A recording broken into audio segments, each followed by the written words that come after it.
what struck me was just how much inefficiency there is in people's finances. Hey, Yahya, how are you, brother? Hey, doing well. How are you? I'm great, man. It's been so long. I don't know. So we met 5 years ago, right? Maybe something like that. 5 or 6 years ago. Yeah, Maybe six. six. You Yeah. guys, you guys were in town in the city, and you used to live in New York. I Yeah. lived in San Francisco when we met, actually. Is it? Oh, I didn't know that. So, Okay. yeah. And we met 5 years ago, and you were working at that time, Nanigans. Now you're co-founder and CRO at Truebill. We're gonna chat about what is Truebill and what are you guys doing. But before that, I know your brother. I met your brother also like 5 years ago, maybe 6 years ago, like in the middle of nowhere in international water, and we were doing party the summit conference, and he told me about the Truebill actually that time, like what are you guys working on? And I felt like, you know what, that's a cool idea. Before I'm just gonna jump in, like, tell about the people what is Truebill, but I want to little bit learn about you and your brothers. I mean, you guys are like serial entrepreneur and done a lot of stuff and investing and building. So just tell me a little bit about yourself and then Truebill, please. Yeah, absolutely. I'm really lucky in that I got to start Truebill with two of my brothers, right? And it's always great to be able to work with the family. Yeah. This is not the first time we worked together. Many years ago together, we started a company called Webs.com. Webs was a create your own website for small businesses. And that was acquired by Vistaprint in 2011, right at the end of 2011. So after the Vistaprint acquisition, I was at a company called Nanigans, which was a large Facebook ad buying platform. So I stayed there for a few years. My two brothers stayed at Webs for a couple of years. And it sort of happened that around the same time, all three of us sort of left what we were doing, and none of us were ready to stop. Like we all knew we wanted to get the band back together again and take everything we'd learned and try to use that from step one. And so we sat around, for several days in my brother's basement with a big whiteboard, kind of brainstorming ideas of what would be the next big thing we would build. And we got nowhere with that. We had a lot of ideas, not very many good ones, but nothing was happening. And so finally, I went there one day and I was like, look, guys, if we try to build the next big company, it's just not going to happen. That's not how these things work. What we need to do is we just need to start building stuff. And once we're building, that's when ideas will flow and we'll figure out what we want to do. And so the first idea we had was what became Truebill. At the time, it was much more narrow in scope. The idea was actually, so I had looked at my credit card statement and seen that I've been paying, I got billed $40 for in-flight Wi-Fi. And I thought, okay, that's strange. I didn't fly this month. So I started going back in time looking, and I realized I'd been paying $40 a month for 14 months before I caught this, which obviously I felt like a huge idiot for. Yeah. But I mentioned that to my brothers, and all three of our kind of faces lit up when we realized this was something that all of us had dealt with. And I said, okay, let me see, like, I'm sure there's a solution to this. So I logged into Mint, and there's no easy way to see your subscriptions. And I logged into Amex, and similarly, there was nothing to actually like find where your money's going. And so we said, you know what, like, this is pretty simple. We could build a solution to this. And again, at the time, we didn't think it was going to be a big company or anything more than a cool one-week project that we hacked together. But it was something to build. So we built it and we sent it out to friends and family.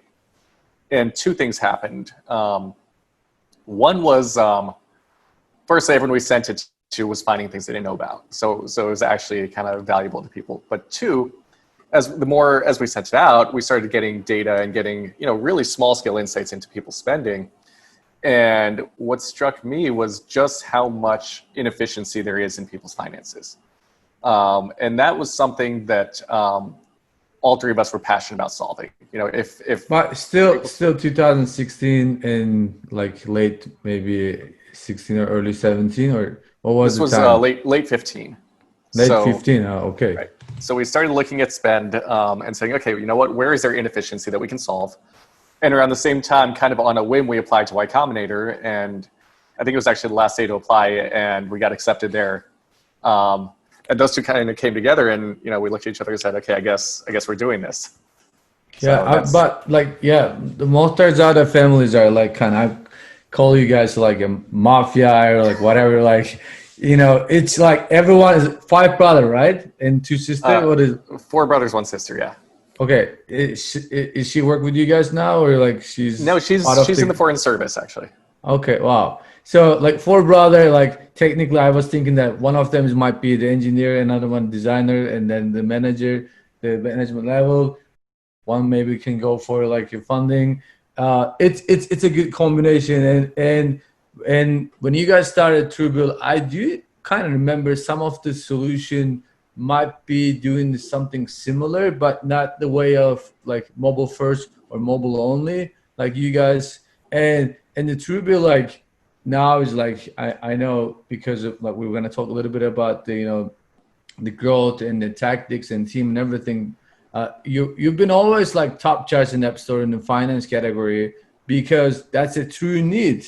I mean, Truebill it started from the true needs technically, but in the beginning, it's just only showing off where you're spending, right? It's not like any action point like you can just start to cancel this whole subscription. It's just like a better knowledge about where you're spending your money. Yeah, that's exactly right. Obviously, ideally what you want to do and what we were able to do is start with one very specific pain point that touched a lot of people. And for the first half a year, all Truebill did was show you your recurring subscriptions.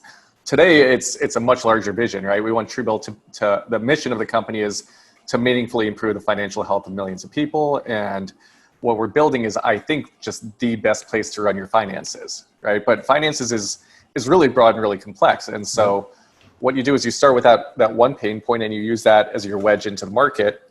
And then from there, as your team grows and your operational capacity grows, you say, okay, you know what? Like, in what other ways can we expand the product to deliver more value for people? So when you guys done with the YC part, and what was the like a growth tactics? It wasn't just only like friends and family you share it, that you also like in the YC probably like good exposure, but what was it like, the first type of customer you want to acquire? Is this like the people like 25, 40 who is making more than like whatever amount of money? What was it like ideal customer in the back in time, and now currently what are you guys chasing? Sure. Well, when you're starting, any customer is your ideal customer, right? You just want people to use it, period. So the first thing we did, as I mentioned, was, we just use spam friends and family and Facebook and LinkedIn and everywhere else, right?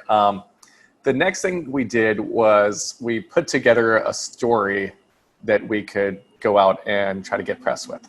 And that actually worked really well, right? Like, so we combed through the data and found things like, again, today the app is about holistic financial health, but back then it was about subscriptions specifically. And so, we put together stories like the 10 sneakiest subscriptions, right? Or the 10 most canceled subscriptions, or guess how much the average person is losing annually on subscriptions they don't want, right? And so we wrote the stories and we put together like small literal infographics or charts and just spammed it out. I don't want to say spammed out, but reached out to, every reporter under the sun who had ever written about anything personal finance related. And, we're really fortunate. I had someone really helpful kind of teach me how to approach PR, but what they fundamentally said was journalists are lazy. And so, or better way to put it is they're busy. So, so make it easy for them, right? So we gave them just this package, like, here's the graphic you can use, here's some quotes, here's a soundbite, and here's they can just put their name on there. Exactly, right? They can write their own intro paragraph, and and it was a story that they liked, right? Like, how much are these sneaky subscriptions stealing from you? Or like, these 5 companies are stealing $50 million from Americans every year, right? And they love headlines like that. And so what happened is we got picked up by small, like kind of smaller blogs, and then bigger blogs read those for their stories. Then the next tier up, and then we started getting picked up by local news. So we did a lot of TV, local news interviews, and then from there, Forbes and Fortune and Inc. magazine, those guys started calling, and eventually, it all bubbled up to we got featured on NBC Nightly News, which was huge for us. So at the time, I think we had about 10,000 signups. And within a few hours, we went from 10,000 to 30,000 when we got onto NBC Nightly News. That's like So kind of like it's every like news coverage is equal almost like Apple featured in App Store like in the front line because Apple when they right. feature in main page. So you were like technically in the Apple's featured timeline all the We got time featured whenever by they Apple also. That was a big yeah bump for us. yeah. But then, and then the other big bump for us was Product Hunt. Hmm. For those who don't know, Product Hunt is a place where when you're launching something, you sort of publish it and people can upvote it and downvote it like Reddit. But it's just a great place to get exposure, especially among early adopters. And we were the #2 hunted product for the year, actually, right below Wow. the Tesla Powerwall was the thing that beat us. And so that That's a was big, yeah, that's a big thing. But for like Americans, like this app is only US only, this right? US only, right? Yeah, and I mean, we kind of like hearing all the time. I'm like, I've been living there 10 years, and as an immigrant, we always know where we're spending our money because we're immigrant. That's like the DNA. So, and we're our hard-earned money. But Americans also like, I heard that they don't have like no money on their savings. They're spending so much money. They're paycheck to paycheck. This is kind of like the understanding of like the American the culture. People like spending money. So do you have any numbers like average Truebill user they're saving like that much money or like Yeah, we yeah were saving people $512 a year on average, which is real money, and that's not from there's apps that tell you, oh, like don't go out to dinner. yeah That's nice, this but I was never a fan of that, right? So we think of the money we save people as it's cash in their pocket without asking them to make sacrifices, right? It's just wasted money that we found and given back to them. and is Um, ROI positive whatever they pay the premium package and they can always make more than that even if they don't use I think premium they still can be knowledgeable about their financing where they what's the money's flowing what's going exactly, on. right. So we have a freemium model. It's pretty cool. It's actually choose your own price. So we say, you know what, if you find Oh yeah, Truebill I actually useful, remember. I saw it. right? I mean, I just like when I ask you like, what is like the motivation? Because people like willing to put more money or spend more money, or what was the thing? Like, why you guys did that? Yeah, well, so, obviously everyone is in their own financial situation, right? And our goal is to meaningfully help improve people's financial lives. Um, and so we just think that letting people pay what they think is fair is, it's in alignment with our mission, right? Different people are in different places in life. And we just put up some messaging that said, hey, you know what? Like if you find Truebill useful, pay what you think is fair. And we weren't sure if it was going to totally flop or if people would actually pay, but I think our users and people in general are good, and they appreciate when you're trying to do right by them, and they want to reward that. And we're fortunate in that it works out economically, and also our users feel a sense of alignment with us on our mission. Amazing. So let's talk about a little bit about also the team. In the beginning, I know you guys have brother in-house like talent house. Technically, you can just pull any brother or sister just like help you guys out. But in early days, who were like dealing with like the growth? I believe that it's mainly you and maybe other brothers. Then what happened and what is in right now main the user acquisition source. I kind of figure out it like you guys are good PR and then branding, but what are you guys doing these days? Right. Well, so the thing about PR is it's great to launch, but it doesn't scale, right? So in the It's true. beginning, you have 1,000 users and you get a blog article, and all of a sudden that's 300 more users, and you just grew Hmm. 30%, right? But if you have 1 million users, getting a PR hit that gives you another 500 isn't going to help, right? So you know, you launch and you're growing like crazy, you're super excited, but all of a sudden it's old news and it's not scaling. And then that's when the real work starts, I think, right? And that means building like a sustainable, scalable growth engine.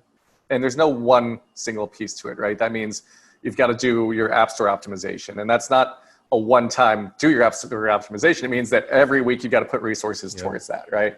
And you've got to do your SEO. And with SEO, you want to, you do your front optimization, but you're constantly kind of trying to come up with new content or new hacks to get that optimized, right? And then, of course, you've got to, you build up a marketing team to do paid acquisition.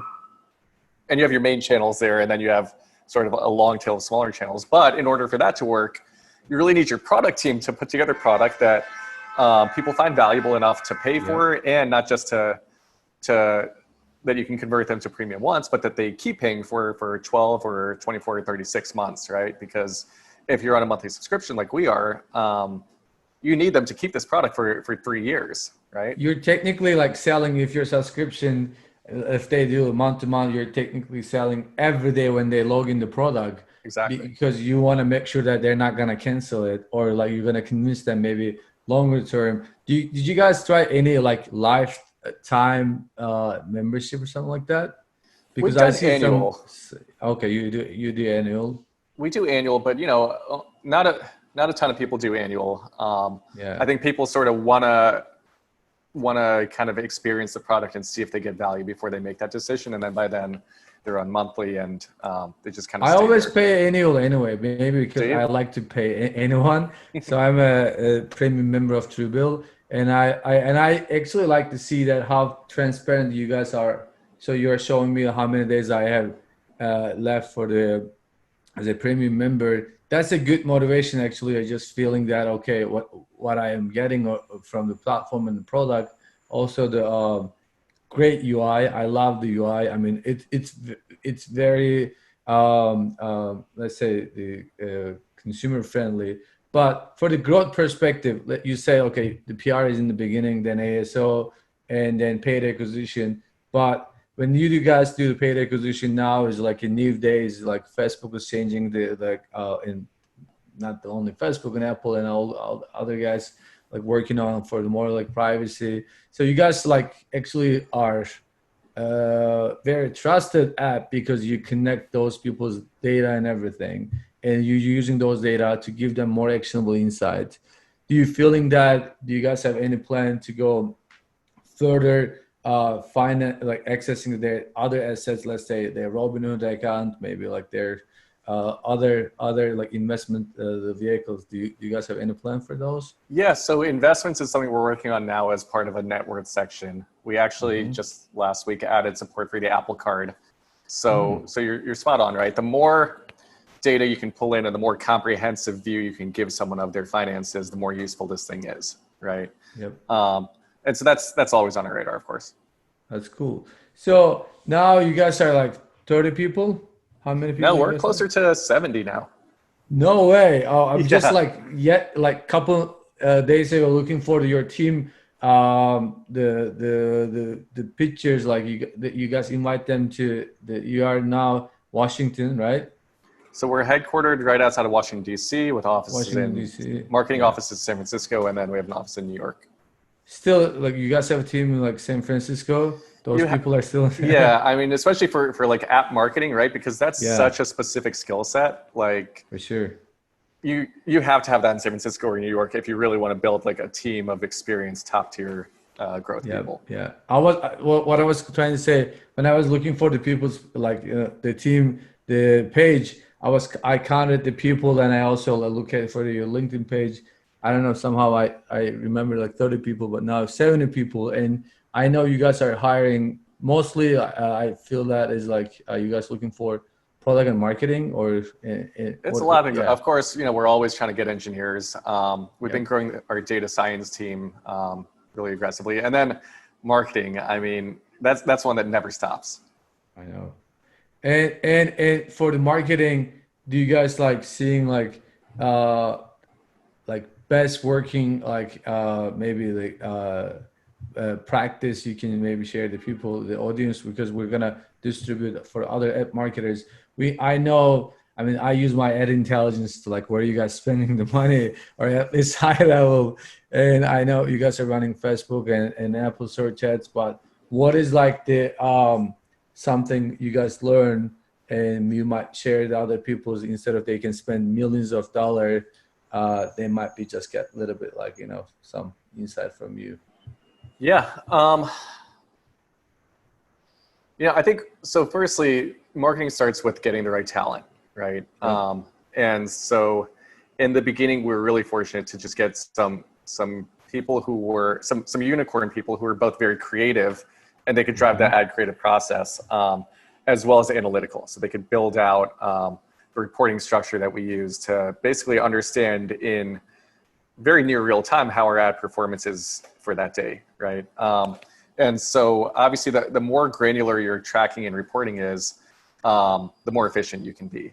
And so when we started out, we were buying users on a cost per install was our kind of metric. And then we started looking at cost per engaged user. And then eventually from there, we moved to cost per premium user. And now we have, this whole big machine learning model around predicting lifetime value up front. And that is a closed loop and feeds back into wherever we're bidding to kind of determine in real time the value of the users that are coming in.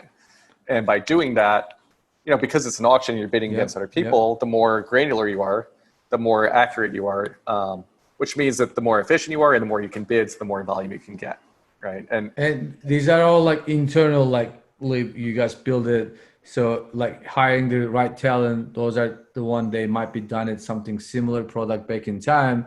That's like you guys like the reason you raised like $50 million, right? Recently. We raised 15 million last year. Yeah. Yeah. So total, how much you guys raised so Total far? is just under 25 right now. Okay. So any plan near soon to raise more? I don't know. No comment. All right, that's fine. Yeah. So that's cool.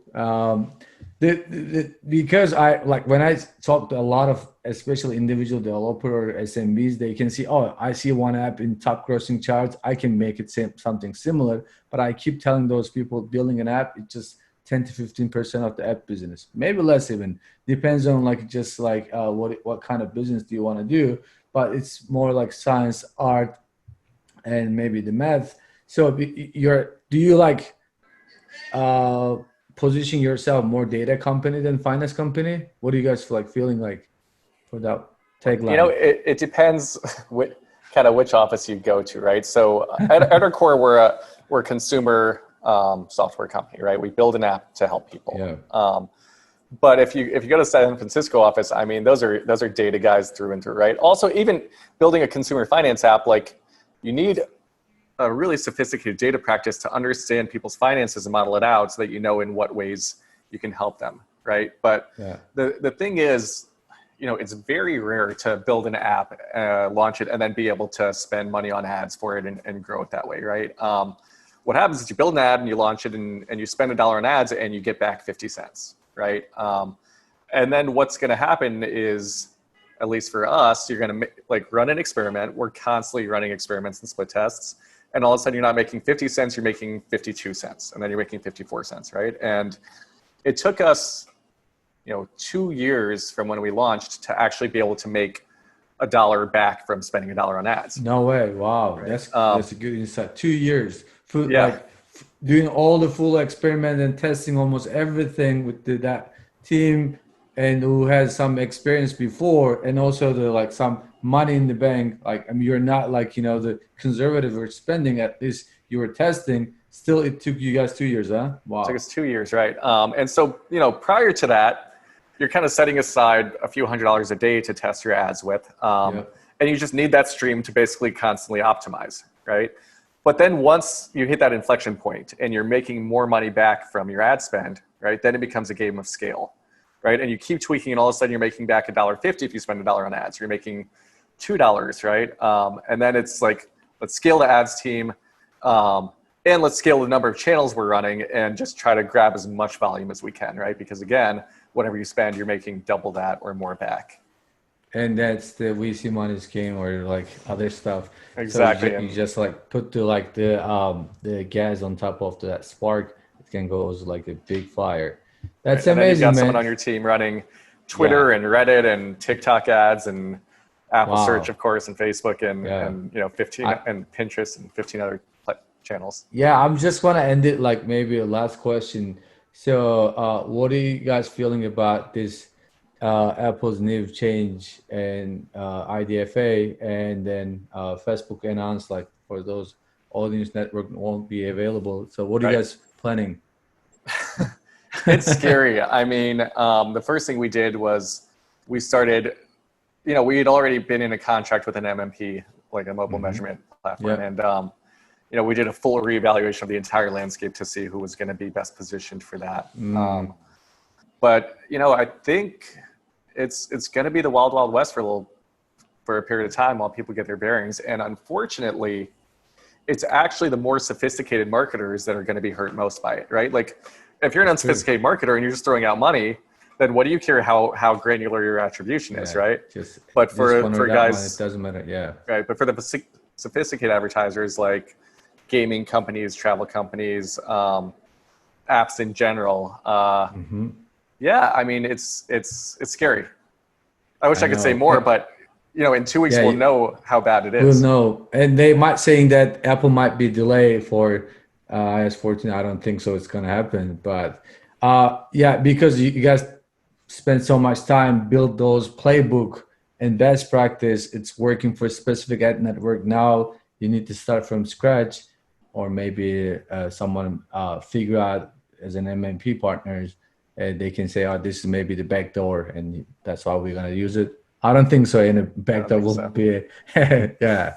So that was an amazing talk, man. So I really enjoyed to learn about what's going on, and then what are you guys going to plan. I feel that we're going to hear your app more and more in top charts. I think it's always like top 10, 15 in the finance category. It will be cool to see you number 1, number 2, maybe near soon. And especially in Corona days, I mean, everyone is like, it doesn't matter how much you're making. Now everyone is like, checking out their finance and looking for any best practice to optimize it. Yeah, that was amazing talk with you. And I know that you guys are hiring. So if anyone is interested to work for Truebill, they have an available position on LinkedIn page. And I know the Yahya and I know the Truebill team, they're amazing. So we'll definitely gonna hear them a lot for either their another success story in the App Store or maybe new funding. We'll see. Thank you. Thank you, Yahya. Yeah, take care. Bye.